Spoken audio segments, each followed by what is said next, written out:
All right, everyone, James from Act Audio, and we are going to do a video here on impedance, ohms, and what is it, and how it affects your amps, and how to match it up. So the first thing here is impedance is basically the ohms of a sub, and subs can have multiple different types of ohms. You can have a 4 ohm, 2 ohm, dual 4, dual 2, quad 4, 1 ohm. But the most common is your dual 4 and single 4. So that's what we're going to focus on for this video, dual 4 and single 4. But obviously there's more other options. So if you look at this amp, you can see there's a lot of different power ratings on the side, right? Again, we're going to use RMS power. We talked about that in another video, right? But at 1 ohm, this amp is 1100 watts. At 2 ohm, it's 550 watts. And at 4 ohms, it's 275 watts. So the reality is this is a very powerful amp at 1100 watts, but if you don't put the right sub to it, you're getting nothing out of it. It's a waste of money. And vice versa. So some amps are only 2 ohm stable, right? So they can't do 1 ohm. Or if you have a multi-channel amp, sometimes they can't bridge down the 2 or down the 1, usually down the 2. So you got to be very careful of how you're wiring up your speakers to your amp to match the impedance, because if you go below what they accept, you will burn the amp up. This amp can accept down to 1 ohm.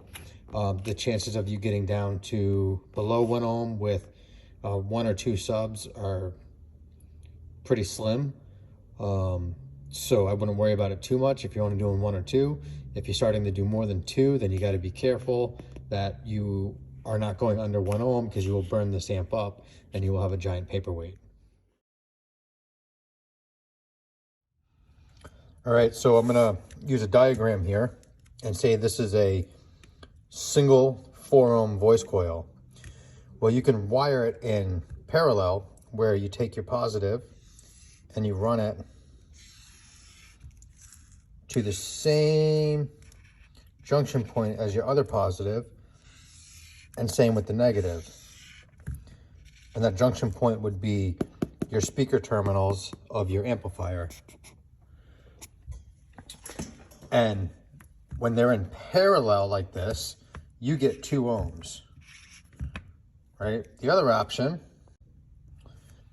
is to run it in series. Series is where you're going to take the negative of one, you're going to connect it to the positive of the other, and then your remaining negative, you're going to run down to your negative, and your remaining positive, you're going to run down to your positive. And this will create 8 ohms. And I'm showing you this on 2 speakers or single, but if you got a sub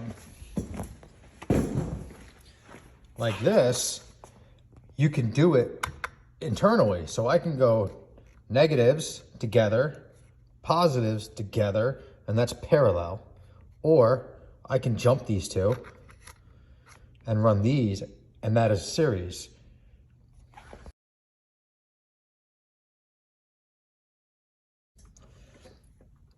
So when you're trying to figure out what your end impedance is, there's obviously calculators online you can use. But in reality, it's easy. When you're doing it in series like this, and you're connecting, so you can add another one, right? Positive, negative, and you can actually just take that off, go to here, and loop this. 4 ohm, right? 4, 8, 12, 4, 8, 12, 16, and so on and so on and so on. In general, you don't want to mix and match your speakers because you want these to all be even. I mean, you can do it, but I don't recommend it. But when you're going in series, it's easy. They just keep going up. You don't want to keep going up because, as you saw on this amp, the more you go up, the less powerful it gets, which is the same story with all amps. So you want this to go down. I'll show you next why you would use series, so you can have an idea of what it is.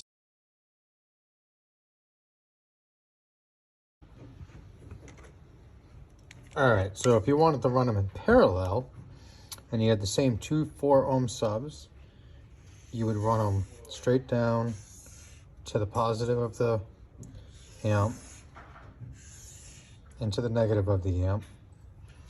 Same over here, you're gonna run them together. If say this is the same sub, these are single 4 ohm subs, and this is a dual voice coil 4 ohm sub. Right, so your terminal in your box, or your amp, terminal in your box or your amp. Doing this, it splits it in half to 2 ohms. And it's very simple when you're dealing with 2 speakers or 2 impedances. Same thing if you're doing two duals. It's going to drop it to 2. It's going to drop the second one to 2, and then those are going to combine to 1. So it's very simple when you're doing it like that. It starts to get more complicated, and when you're adding multiples into the system, unlike series where it just added up 4, 8, 12, and so on, when you're doing them in parallel, if you're doing more than an even number of subs, 2 subs, I should say 2 coils or 4 coils, you have to use a formula, and that formula is 1 over R1 plus 1 over R2 plus 1 over R3, and so on. R1, R2, R3 is the resistance. So the 4 is R1, 4 is R2, and 4 is R3. So 1 over R1 is 1 over 4, which is 0.25. So all of these, sorry, this is hard to do, become 0.25. So 0.25 plus 0.25 plus 0.25 is 1 over 0.75. And if I did that math, I'm pretty positive it comes out to 1.33 forever ohms. So remember when we did the series, it was 4 and 4 is 8, 4 and 4 is 12, and it just kept adding. Well, this would be 4 and 4 is 2. If you add the third sub in, it becomes 1.3. If you add a fourth sub in, I'm pretty positive it'll become 1. I'd have to do the math, but actually it would become 1, and so on and so on. So it's a little more complicated, and you can use this formula 1 over R1 plus 1 over R2 plus 1 over R3 to always get your right formula. So not to bore you guys too much, but if I just did it on these, the 4, 1 over 4 plus 1 over 4, that would equal 1 over half. And if you did the math on that, it would come out to 2, just like we said here. So this formula will always work for parallel. Or make it easy on yourself, just go online and get a calculator. All right, so at this point, you're probably wondering why we would ever use series is if, you want the lower impedance, and parallel always drops it lower, right? So why would we want to go higher and have series? There's a couple of reasons. So say you got 2 dual 4 ohm subs, and you need a total load of 4 ohms for the amp. You could run each of these subs in series.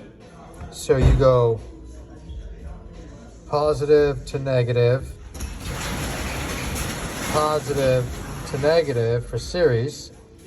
You take your remaining positives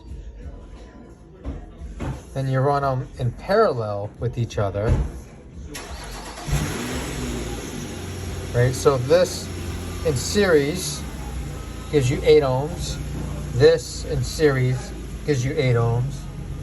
And parallel of the 2 8 ohms will drop you down to 4 ohms, giving you your total load. All right, so on the opposite side, you could even do it the opposite way. And you got your 2 speakers, subwoofers, 4 ohm, 4 ohm.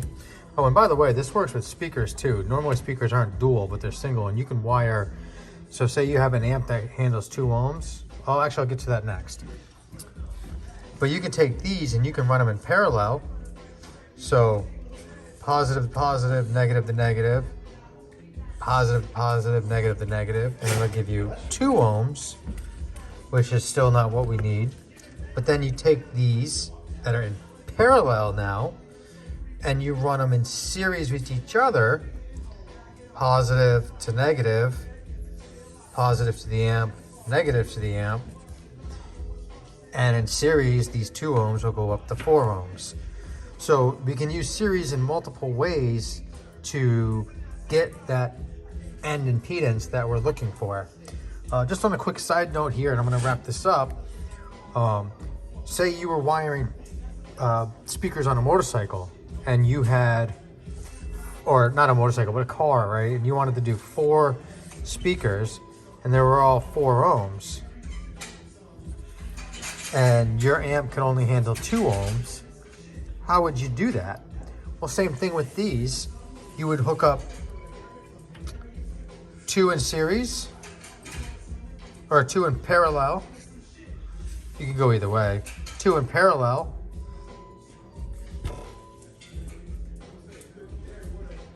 That actually wouldn't work. Well, it would work. You just wouldn't get 2 ohms. So you would get 2 ohms and 2 ohms, and then you can bring them down to the amp and get 4 ohms. But it would still allow you to hook up 4 speakers to the amp. And at the end of the day, the amp does not know